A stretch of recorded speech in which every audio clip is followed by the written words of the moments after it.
What's going on, guys? If you're just tuning in, let me know where you're tuning in from. Let me get this into our Facebook groups. If you're watching this, don't forget to hit like and subscribe. We have tons of people we have 20 people tuning in afterwards. And so, all you people who do turn in afterwards, I would love you to be on our page. Group.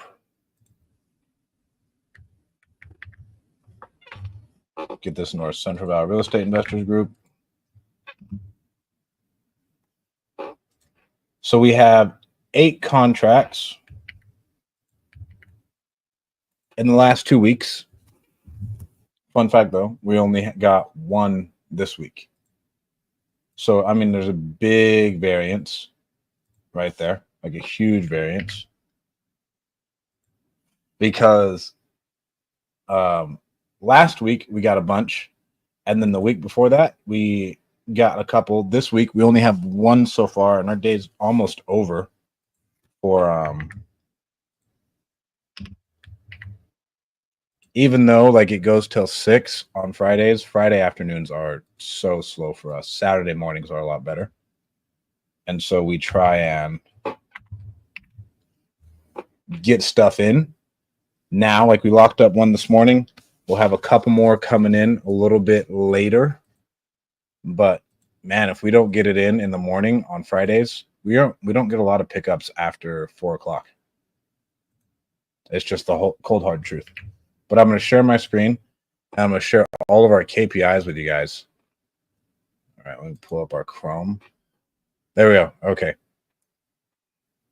So let me go here.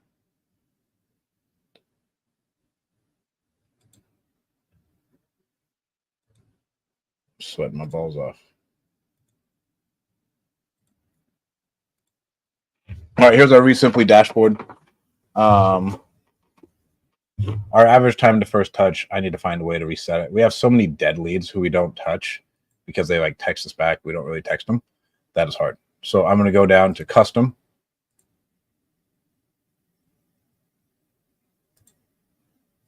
Let's start there. Apply filter. Okay, so we have had 46 leads come in, 19 offers, and 8 contracts, which is really, really good for us. So what is 46 over 8? These are really good stats on our end. I mean, that's like 1 in 5, or is 8 divided by 46? 17%, right? And we're converting almost half of our offers into contracts, which is really good. And so this is just the basic stats I'm looking for. And out of these 46, we've had 4 from PPC, 42 from Lead Zolo. Shout out Lead Zolo. And then that's just for me. And then, so that just gives me a look into like our base level, what we have going on. 46 leads. So that means we're getting about 20-something leads a week. We were getting like 20-something leads a day. We toned it down. We may want to tone it back up because now at this point, if we don't get them on the phone within the first 2 weeks, it's really, really hard. And that lead is essentially dead. And so we were worried about like follow-up and everything else with these like no contacts. With these no contacts, essentially what needs to happen is we're just going to hire on a VA who's just, their sole job is going to be mindlessly following up with the no contacts, following up with the warm leads. And that's all they do. And then the acquisitions rep goes through, and the acquisitions rep is just calling our new leads. And then I'll be on dispo and acquisitions. And then we have our administrative assistant who handles like our seller communication stuff and everything else. We made 908 total calls over the last 2 weeks. So this is for me, not across the entire organization. So for me, I made, let's see here, and this is this week. So 72 calls on Saturday, 13 on Sunday. We had 22 on Monday, 55 Tuesday, 43 Wednesday. Yesterday, I got time to pick it up. 130. Today, we're only at 18. We made 907. Our connection rate was at whoever that is, 5.84%. That's a little low because our average connection rate is 7% of what we've seen. And I can see all this inside Resimply. And then I'll go and I'll check on our sales rep, Mike, and see what we're getting from him. So if I check on his calls, 85, 73, 84, 33, 61. So his calls are really low, and he's only getting like a 1.69% connection rate.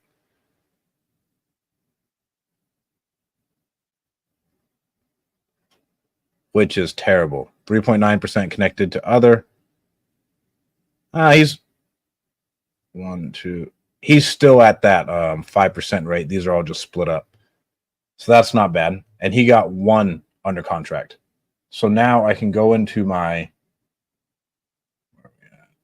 KPI dashboard and my leaderboard, which I really like.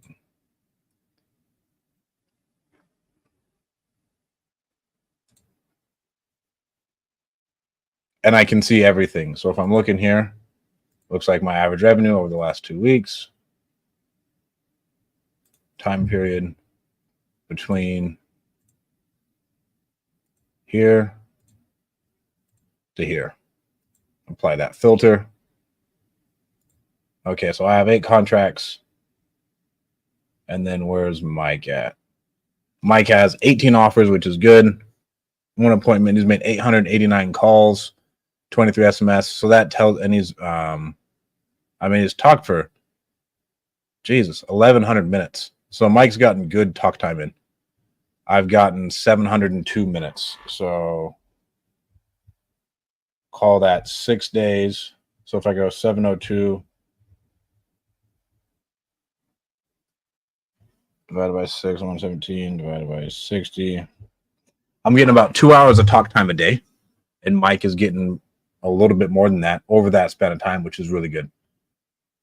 908 calls for me. And if I divide that by 12, 908 divided by 12 is 75. So that's only about 75 calls a day. I need to be, and this is hard when you're growing stuff and you're doing lots of other things. I need to be at like that 100 to 200 call range. And so does Mike. So we know Mike didn't hit those numbers right there, but we have him training, learning, and doing a bunch of other stuff. So if we go into our leads, and I will tell you right now, I can't share quite what we have going on yet.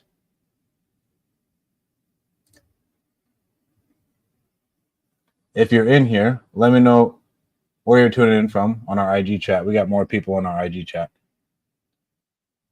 So for our properties that did come in, we had one in Dayton, Ohio, one in Philadelphia, Pennsylvania, one in Pine Bluff, Arkansas, one in Danville, Virginia, one in Danville, Illinois, one in Homestead, Florida, one in Texarkana, Arkansas. Oh, and then we still got 2 different JV deals, one in Highland Park, Michigan, one in Ridgecrest, California. And then we got one in Lakewood, Ohio. So out of these contracts, this is the hard part when you're going nationwide and you don't necessarily know what's going on. And we didn't check with our one off of Emily in Lakewood. I sent it to someone else to negotiate. We locked it up initially at 210. They said the lowest they can go is 195. ARV is like 330. But all of our buyers said and that they'd need to be somewhere in the ones. And then we checked what cash buyers are buying at. And some people were buying like 165 for the same house. And so for whatever reason, over here in Lakewood, Ohio, it's a suburb of Cleveland. These guys wanted a lot deeper, which sucks. And so I don't think we're going to end up getting this one. And that was one I thought we were going to move for like 30 grand.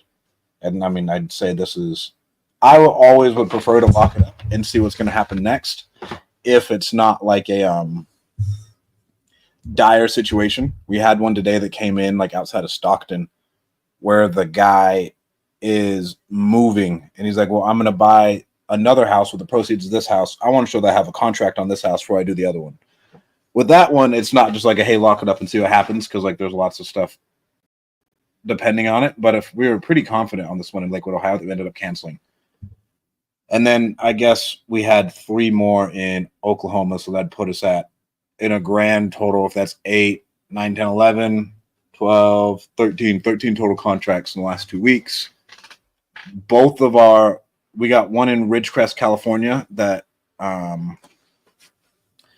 the wholesaler brought to us to sell, and the biggest reason it didn't sell is because the comps they pulled in the area were in the wrong place. So that's again why we do deals in areas that we know, or we get familiar with an area and we do deals there. And you limit like the markets you're doing deals, because you can just act with more confidence and you'll have less of a fallout. And then the other one in Michigan, the guy, we'll see if we can move it for him. He brought it to us at 17. We're going to try and sell it at 25. But it's in like Highland Park, Michigan, and Detroit. And sometimes buyers are buying stuff like $25 at $5,000 a door in Detroit. Our other one is an Ovation. If this one doesn't move, I don't know what does. We have, unless we get photos back that are absolutely terrible from this one, we should be good to go. We have it at 420. Everything in the neighborhood is selling at 495 to 500,000. All of these houses are all the same. It's like a very, very good suburb on south of Miami. So I feel confident in that. We had another one. Geez, it's a lot of contracts.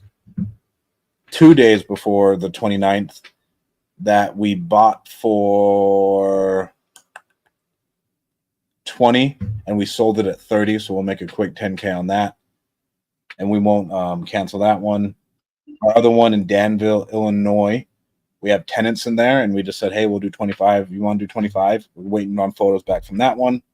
Our one in Danville, Virginia, that one we are waiting on photos. We're buying it at 40. We'll probably sell it at 60. And same buyer. We'll probably sell it to the same buyer who we have on the other one, is the big thing. And we're getting a lockbox and everything put on there. It looks like our team will meet the seller there on 10/18 to get a lockbox on there. We have another one that's been vacant for 5 years in Pine Bluff, Arkansas, that we were buying at 50. We will more than likely renegotiate this one. But he said, oh, it's in great shape, but I haven't been there for 2 years. So when we go there with him and bang, hey, bro, this thing is trash, then we can have a very easy conversation about price. Because a lot of this is like the person doesn't know what happens to houses when they've been sitting vacant for years and years at a time. And so we want to make sure, like, okay, yeah, we'll do it. But that's what it is.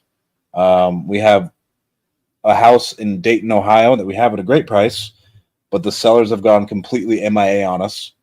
They did this when they were about to sign, then fell off, then they signed, and then we had photos scheduled, and then we just didn't hear from them. They have like another duplex they want to sell us too.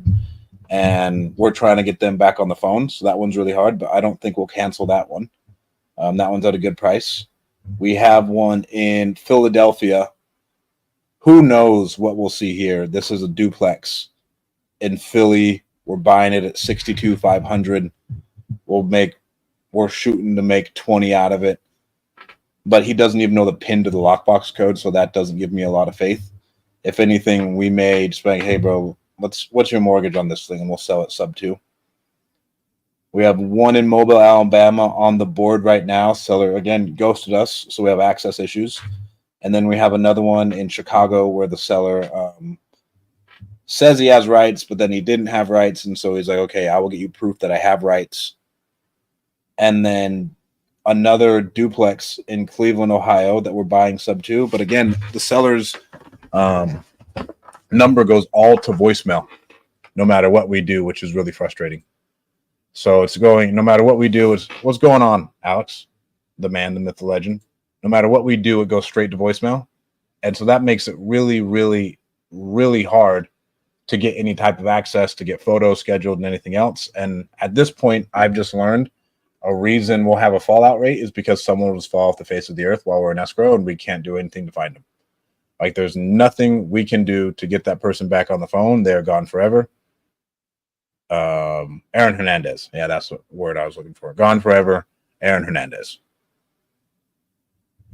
Any questions on how we got? And so all these, if I go through and that's what I'll do. If I go through our contracts,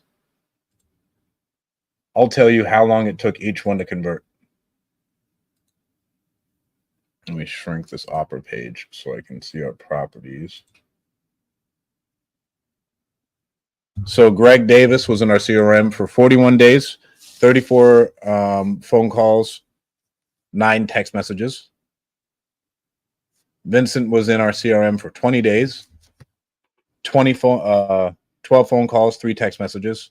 Corey was in our CRM for 59 days, 42 phone calls, 17 text messages. Kyle was in our CRM for a day, 4 phone calls, 4 text messages. That one was a really easy, like, one stop and close. The one that we're still negotiating with the seller, but we're more than likely going to have to cancel, Sandy, 51 phone calls, 20 text messages. They were in our CRM for 27 days.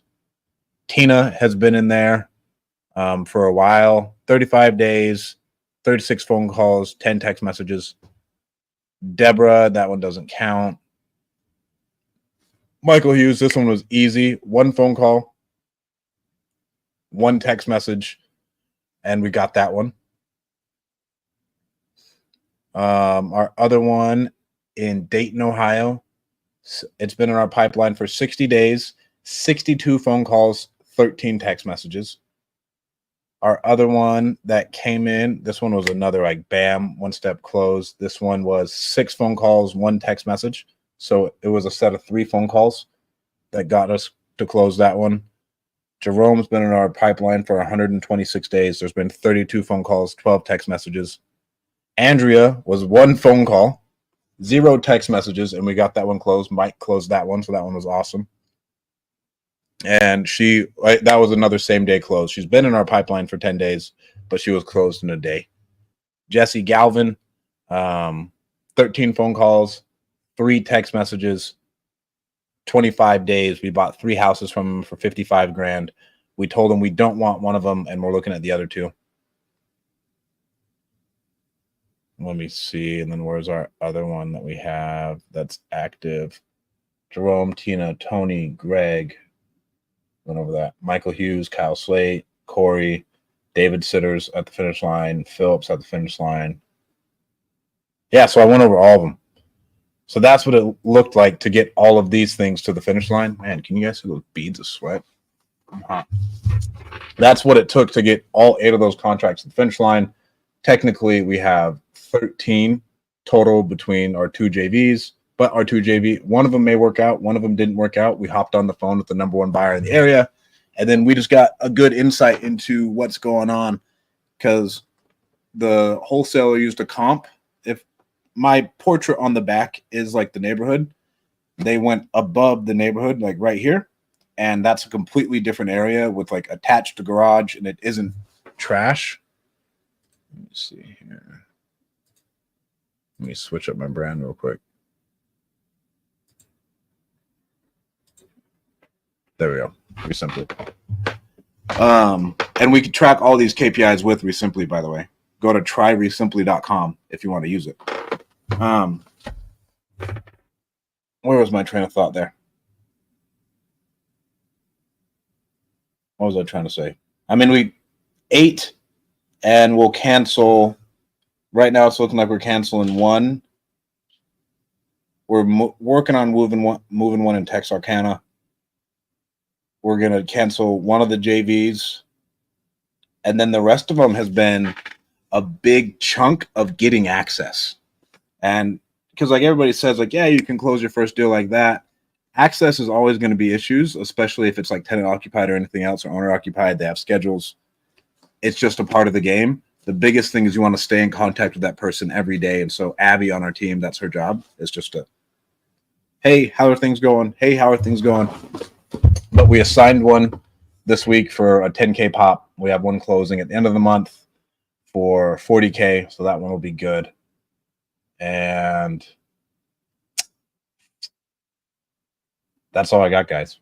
Anybody have any questions? We got a couple people watching on YouTube. Man, YouTube comes through for us. Anyone got any questions on IG about how we handled everything? What's going on, Executive Adams? What's going on, my man? We were just talking about working in your market, because sometimes you'll get a deal, and we do this all the time. You think you like, hey, this is a solid deal. We have solid comps. We have solid KPIs. Then we learn, actually, we don't have a great deal. These are not solid KPIs. Nobody? All right. Well, I can make one more phone call before I got to go get this haircut. Oh, no one called this guy?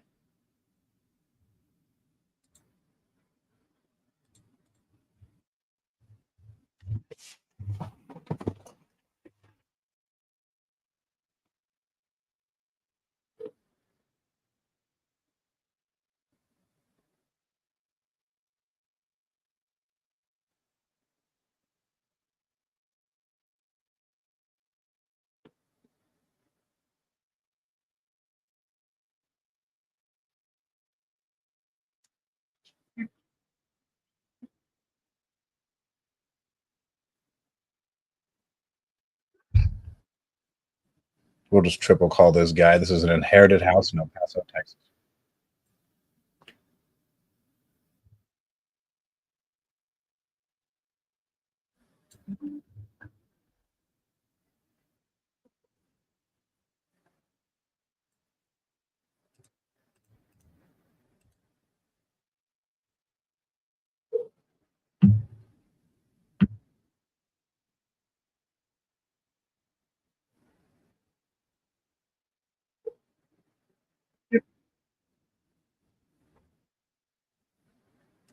Send him a text. So today we have 5 leads, which is good for us.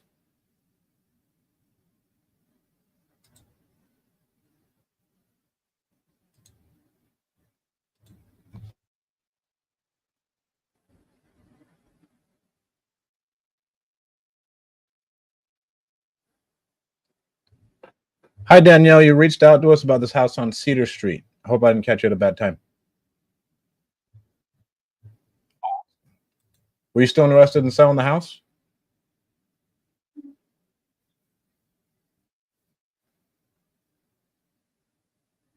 What was that? Oh, shit.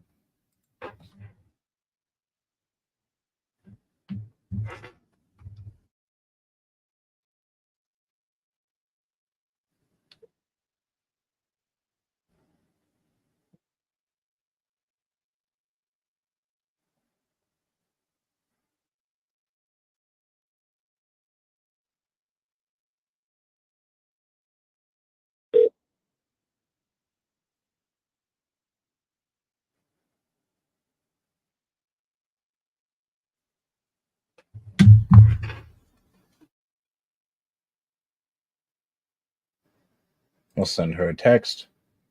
Since we got no answer, no big deal. These people get hounded by us at all times, anyways. You need to hound your leads. Add one in Iowa. We don't want that one. All right, guys. That's all I got for you today. If you need help selling deals, reach out to us. If you need help closing deals, reach out to us. If you need a new CRM because you are tired of fucking around with Podio, Resimpli is the way. You don't want to. Your job as a business owner is to create value and talk to sellers. It's not to build a CRM. The CRM should just work for you, and then you're good to go. Don't fuck around with Podio. Let's just close deals. Let the CRM do the work. That's all we do with Resimpli. Resimpli tracks all of our KPIs, financials, leads. It's all there. We don't have to do anything. We're good to go. All right, guys, my rant is over. Don't forget to hit like and subscribe. If you like this weekly update, leave a comment for me. Let me know what questions you have. I'll talk to you soon.